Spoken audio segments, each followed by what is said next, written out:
ખંડેરાવ મંદિરમાં આજથી ચંપાષ્ટમી ઉત્સવનો પ્રારંભ. 13 ડિસેમ્બરથી 18 ડિસેમ્બર દરમિયાન મહારાષ્ટ્રીયન સમાજમાં મલ્હારી માંતડનો ખંડોબા ઉત્સવ ઉજવાશે. આ પૂર્વે માર્ગશીર શુક્લ પક્ષના પ્રથમ દિવસથી શરૂ થશે. 6 દિવસનો તહેવાર નવરાત્રિની જેમ ઉજવવામાં આવે છે. વ્રત રાખવાની સાથે લોકો પૂજા સાથે અભિષેક કરે છે. દક્ષિણ ભારતીય લોકો આ દિવસે મહાદેવના પુત્ર કાર્તિકેયની પૂજા કરે છે. એવું માનવામાં આવે છે કે મલ્હારી માંતડ 64 ભૈરવમાંથી એક છે. ધાર્મિક માન્યતા અનુસાર ભગવાન શંકરે મલ્હારી માંતડનું રૂપ ધારણ કર્યું હતું અને મણિમલ નામના રાક્ષસનો વધ કર્યો હતો.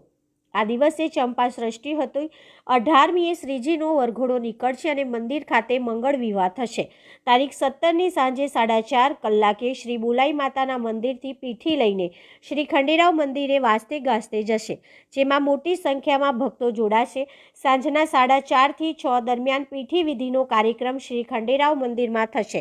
શ્રીજીના લગ્ન ઉત્સવનો વરઘોડો પાલખીમાં તારીખ 18ના રોજ સાંજે 5 કલાકે શ્રી બોલાઈ માતાના મંદિરેથી વાજતે ગાજતે નીકળશે, જેમાં ભક્તગણ ભજન મંડળી જોડાશે. વરઘોડામાં ઘોડાગાડી, મલ્હાર વારકરી ભક્તો જયરત્ન બિલ્ડિંગ થઈને ટાંકાટોઈ પોલીસ સ્ટેશનથી શ્રી ખંડેરાવ મંદિર 7:30 કલાકે પહોંચશે.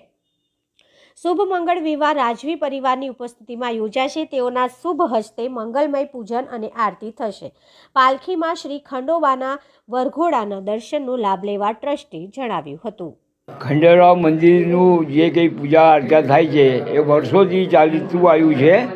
તો 13 તારીખે અભિષેક ચાલુ રહે ભગવાન ઉપર. રોજનો રોજ અભિષેક થાય.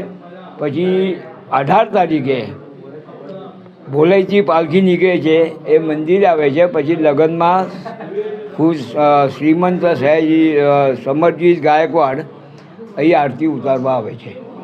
અને આ પ્રોગ્રામ રોજનો જે ભજન છે, બપોરનું, સવારે તમારું અભિષેકનું છે પંચામૃતની. અને આ મંદિર ઓછામાં ઓછું 250 વર્ષ જૂનું છે. અત્યારે બધું રિપેરિંગ ચાલી રહ્યું છે. બધા મંદિર ઓછામાં ઓછા થવા આવ્યા છે. થોડું ઘણું કામ બાકી છે.